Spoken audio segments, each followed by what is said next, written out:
ورحمة الله وبركاته. الحمد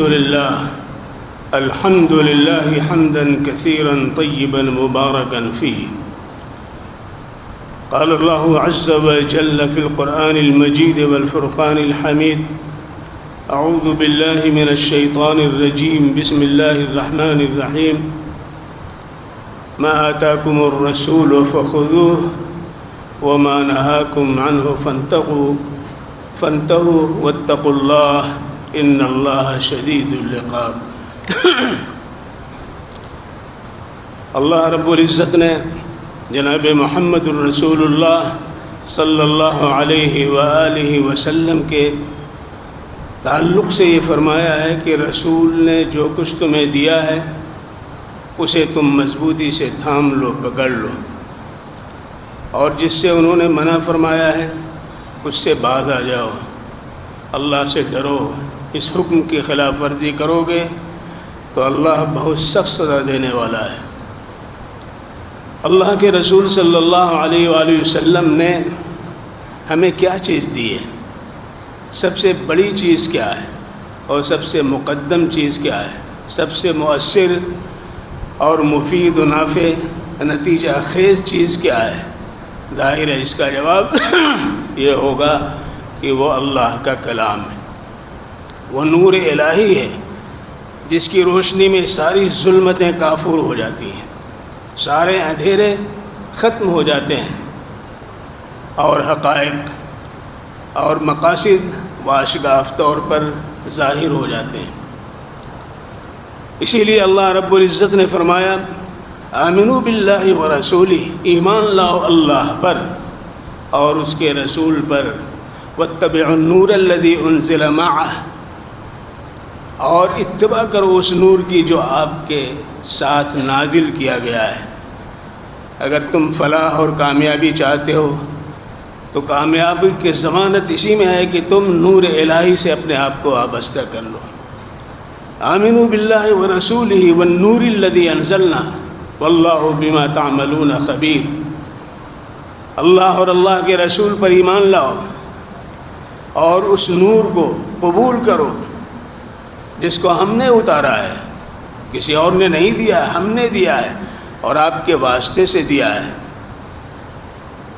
اللہ باخبر ہے کون اس کو لے رہا ہے، کون اس کے خلاف چل رہا ہے، کون اپنی زندگی کو سنوارنے کے لیے اس نور الہی کی روشنی میں سفر کو طے کر رہا ہے، اور کون اندھیروں کو قبول کر کے اپنے آپ کو منزل مخصوص سے دور کر رہا ہے. واللہ بما تعملون خبیر.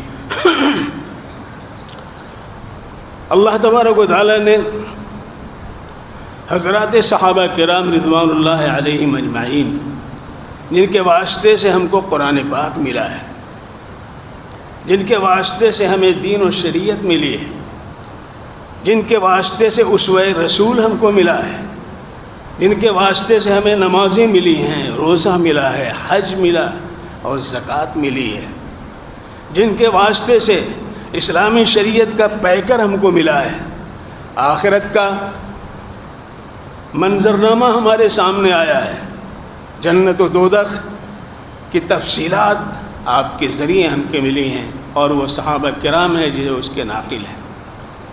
اگر صحابہ کرام کی شخصیت مجروح ہوتی ہے، اگر ان کے خلاف کوئی انگش نمائی کرتا ہے، اگر ان کے تعلق سے کوئی حرف گیری کرتا ہے، تو وہ شریعت کا، اسلام کا، اسوہ رسول کا سب سے زیادہ مخالفت میں گھناؤنا کردار کا وہ حامل ہے. کیوں؟ اس لیے کہ انہی سے یہ تمغہ ملا ہے. اور اسی لیے جناب محمد الرسول اللہ صلی اللہ علیہ وسلم نے فرمایا: اللہ سے ڈرو، اللہ سے ڈرو. میرے صحابہ میں کے تعلق سے کبھی تم ناروا بات نہ کہنا، سب کو شتم نہ کرنا، ان کو ان مقصد حرف گیری نہ بنانا، ان کو نشانہ نہ بنانا، اس لیے کہ وہ ہمارے صحابہ ہیں، ہم نے ان کی تربیت کی ہے، ہمارے جلووں میں وہ بیٹھے ہیں، ہماری نظر ان پہ پڑی ہے. ایک نظر نے ان کو اس مقام پر پہنچا دیا کہ ساری دنیا مل کر کے اس مقام کو حاصل کرنا چاہے تو وہ مقام اس کو حاصل نہیں ہو سکتا ہے۔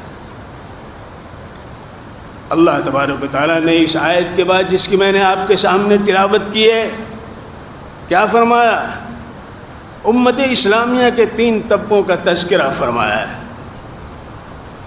وَمَا آتَاكُمُ الرَّسُولُ فَخُذُوهُ وَمَا نَهَاكُمْ عَنْهُ فَانْتَهُوا وَاتَّقُوا اللَّهَ إِنَّ اللَّهَ شَدِيدُ الْعِقَابِ لِلْفُقَرَاءِ الْمُهَاجِرِينَ الَّذِينَ أُخْرِجُوا مِنْ دِيَارِهِمْ وَأَمْوَالِهِمْ يَبْتَغُونَ فَضْلًا مِنَ اللَّهِ وَرِضْوَانًا وَيَنْصُرُونَ اللَّهَ وَرَسُولَهُ أُولَئِكَ هُمُ الصَّادِقُونَ۔ پہلا طبقہ مہاجرین صحابہ کا ہے۔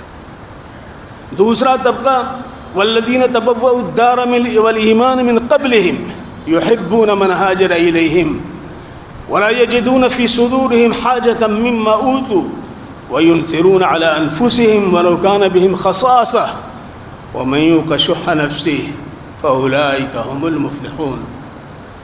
تیسرا طبقہ امت اسلامیہ کا وہ ہے والذین جاءوا من بعدهم يقولون ربنا اغفر لنا ولإخواننا الذين سبقونا بالإيمان ولا تجعل في قلوبنا غلا للذين آمنوا ربنا إنك رؤوف رحيم۔ امت اسلامیہ اسلام پر جو کاربند ہیں ان کی درجہ بندی قرآن پاک کر رہا ہے۔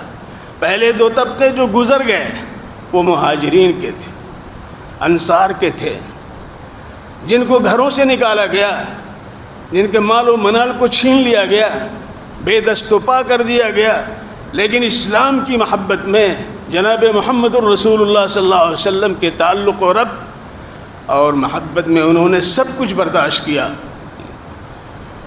اور اللہ کے رسول کے زیر تربیت وہ رہے۔ للفقراء المہاجرین الذین اخرجوا من دیارہم واموالہم۔ کیوں نکالے گئے؟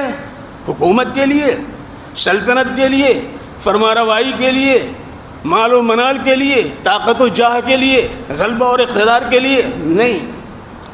یبتغون فضلا من اللہ ورضوانا۔ مقصد کیا تھا نکلنے کا؟ مکہ مکرمہ چھوڑنے کا، مال و منال چھوڑنے کا، اپنی برادری سے نکلنے کا اور ساری کلفتیں برداشت کرنے کا۔ ان کا مقصد صرف یہ تھا کہ اللہ کی رضا ملے۔ یبتغون فضلا من اللہ، اللہ کا فضل ملے اور رضا الہی سے وہ شاد کام۔ مفسرین نے لکھا فضل سے مراد دنیا میں کامیابی اور رضوان سے مراد آخرت کی کامیابی، دارین کی سعادتوں کو حاصل کرنے کا مقصد تھا اور کوئی مقصد ان کے نزدیک نہیں۔ یبتغون فضلا من اللہ ورضوانا۔ اور تیسری صفت جو قرآن پاک بیان کرتا ہے، جو حضور کے واسطے سے ہم کو یہ دولت ملی ہے کہ وَيَنْصُرُونَ اللَّهَ وَرَسُولَهُ۔ صحابہ کرام کی صفت یہ ہے کہ اللہ اور اللہ کے رسول کی مدد کے لیے ہر وقت تیار رہتے، بھوکے رہ کر، پتھر باندھ کر کے پیٹ کے اوپر، فاقہ مشت درید پیرہن رہ کر کے، گلیم پوش عربی کی شکل بنا کر کے انہوں نے ہمیشہ حضور اکرم محمد مجتبیٰ محمد مصطفیٰ صلی اللہ علیہ وسلم کا ساتھ دیا۔ اولئک هم الصادقون۔ یہی سچے لوگ ہیں، یہی سچے لوگ ہیں۔ لہذا صحابہ کرام کے تعلق سے جھوٹ کا الزام رکھنا، نفاق کا الزام رکھنا، یہ اس بات کی دلیل ہے کہ وہ مسلمان نہیں، اس بات کی دلیل ہے کہ وہ اسلام سے خارج ہو گیا ہے۔ اس لیے کہ قرآن پاک کہہ رہا ہے اولئک هم الصادقون، اور ہم انہیں منافق کہیں، ہم انہیں جھوٹا کہیں، ہم انہیں برا بھلا کہیں، ہم ان پہ سب و شتم کریں، ہم ان کے خلاف حرزہ سرائی کریں، ان کے خلاف یاوہ گوئی کریں، ان کے خلاف وہ بات کہیں جو اپنے باپ کے تعلق سے نہیں کہہ سکتا، اپنے بھائی کے تعلق سے نہیں کہہ سکتا، اپنے خاندان کے تعلق سے نہیں کہہ سکتا، وہ جناب محمد الرسول اللہ صلی اللہ علیہ وسلم کے صحابہ کرام کے تعلق سے کہہ رہا ہے۔ زبان اس کی سڑ جائے، آنکھیں اٹھ کی پھوٹ جائیں، کلائی اس کی مروڑ دی جائے، گردن اس کی توڑ دی جائے، تب بھی کم ہے سر، اس لیے کہ جناب محمد الرسول اللہ صلی اللہ علیہ وسلم کے ساتھ والذین معه اشداء علی الکفار رحماء بینہم تراہم رکعا سجدا یبتغون فضلا من اللہ ورضوانا سیماہم فی وجوہہم من اثر السجود۔ اللہ تعالیٰ نے ان کے صفات کو قرآن پاک کے اندر یہ بیان فرمایا، اولئک هم الصادقون۔ دوسرا طبقہ وہ انصار کا ہے، والذین تبوؤوا الدار والایمان من قبلہم، ان سے پہلے ہجرت کرنے سے پہلے مہاجرین کی آمد سے پہلے حضرات انصار نے اپنے مقام کو مدینہ منورہ کو لازم پکڑا اور حضور صلی اللہ علیہ وسلم کی آمد ناز کے انتظار میں کھڑے رہے۔ طلع البدر علینا کی صدا زمان حال و قال سے گونجتی رہی، وہ حضرات انصار ہیں۔ والذین تبوؤا الدار والایمان، اور ایمان پر قائم رہے۔ یہود تھے وہاں پہ، وہ سرغنے تھے، اسلام کے خلاف ان کی ساری سرگرمیاں جاری تھیں، اس کے باوجود حضرات انصار اوس و خزرج کے لوگ اسلام پر قائم رہے۔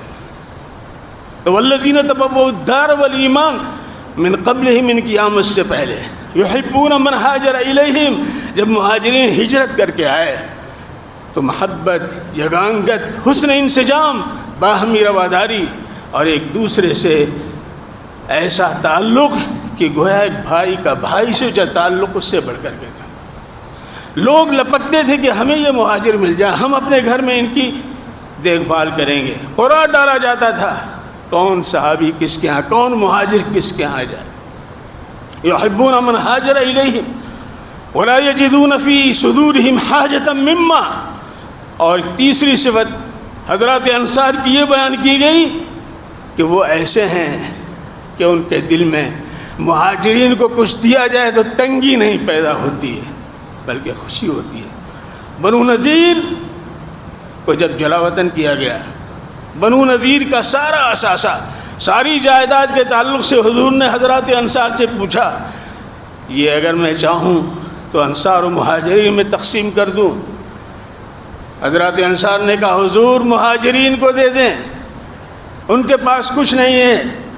اللہ کے رسول صلی اللہ علیہ وسلم نے سارا بنو نذیر کا اثارہ جو مال فے تھا حضرات مہاجرین میں تقسیم کیا۔ حضرت سعد بن عبادہ کھڑے ہو گئے، حضرت سعد بن معاذ کھڑے ہو گئے، کہا حضور ہم اس پہ خوش ہیں، اس تقسیم پہ ہم خوش ہیں۔ لہذا قرآن پاک کہتا ہے والذین تبوؤا الدار والایمان من قبلہم یحبون من ہاجر الیہم ولا یجدون فی صدورہم حاجۃ مما، اور یہی نہیں بلکہ یہ کہ ان کی صفت آگے بھی بیان کی جا رہی ہے، وہ کوئی تنگی کے ساتھ بخل سے بھی کام نہیں لیتے ہیں، یہ ان کا شیوا ہے، یہ ان کا مقام ہے۔ تیسرا طبقہ وہ ہے جس کے بارے میں حضرت حسن حضرت حسین سے ایک شخص نے حضرت عثمان کے بارے میں سوال کیا، تو حضرت حسین رضی اللہ تعالیٰ عنہ نے کہا یہ بتاؤ تم مہاجرین میں سے ہو؟ کہا کہ نہیں۔ کہا یہ بتاؤ تم انصار میں سے ہو؟ کہا کہ نہیں۔ فرمایا کہ اب تیسرا طبقہ ہے، اگر تم نے ان پہ انگشت نمائی کی تو اس تیسرے درجے سے بھی، تیسرے طبقے سے بھی تم نکل جاؤ گے، تیسرے طبقے سے بھی نکل جاؤ گے۔ وہ تیسرا طبقہ کون ہے؟ قرآن پاک ہمیں بتا رہا ہے۔ اللہ کے رسول صلی اللہ علیہ وسلم نے قرآن پاک کے واسطے سے وہ دولت بے بہا ہمیں عطا فرمائی ہے کہ جو بعد میں آئے ساری امت اس میں شامل ہے، صحابہ کے بعد سے لے کر کے اور آج تک جو بعد میں ان کا شیوا، ان کی سرشت، ان کا اخلاق کیا ہونا چاہیے؟ والذین جاءوا من بعدہم یقولون ربنا اغفر لنا ولاخواننا الذین سبقونا بالایمان، سبقت ایمانی کے حوالے سے ان کے حق میں دعا کرنا ہمارے اوپر فرض ہے، اس لیے کہ سبقت ایمانی ان کے ہاں ہے، مہاجرین کے ہاں ہے، انصار کے ہاں ہے، لہذا ہم پہ فرض ہے کہ ان کے حق میں دعا کریں اور اس بات کی دعا کریں اللہ میرے سینے میں ان کے تعلق سے کوئی غل، کوئی کینہ، کوئی حسد، کوئی بیماری، کوئی روگ نہ آنے پائے۔ اگر کینہ ہے، حسد ہے، غل ہے، برائی ہے، دشمنی ہے، عداوت ہے، خلجان ہے، تو اس بات کی دلیل ہے کہ اس نے اپنے تیسرے طبقے سے بھی الگ کر لیا ہے۔ والذین جاءوا من بعدہم یقولون ربنا اغفر لنا ولاخواننا الذین سبقونا بالایمان ولا تجعل فی قلوبنا غلا للذین آمنوا ربنا انک رؤوف رحیم، اے ہمارے پروردگار آپ مہربان ہیں، رحم والے ہیں، ہم پہ رحم فرمائیے، کوتاہی ہو جائے تو معاف فرما دیجیے، اور ہمیں ان اسلاف کے تعلق سے ہمارے اندر جو جذبہ پیدا ہو، ہمارے اندر جو اخلاق کریٹ ہو، پیدا ہو، رب کریم ہمیں وہ بنائیے جو تیسرے طبقے کے تعلق سے قرآن پاک کہہ رہا ہے۔ اللہ ہم سب کو توفیق سے نوازے۔ وآخر دعوانا ان الحمد للہ۔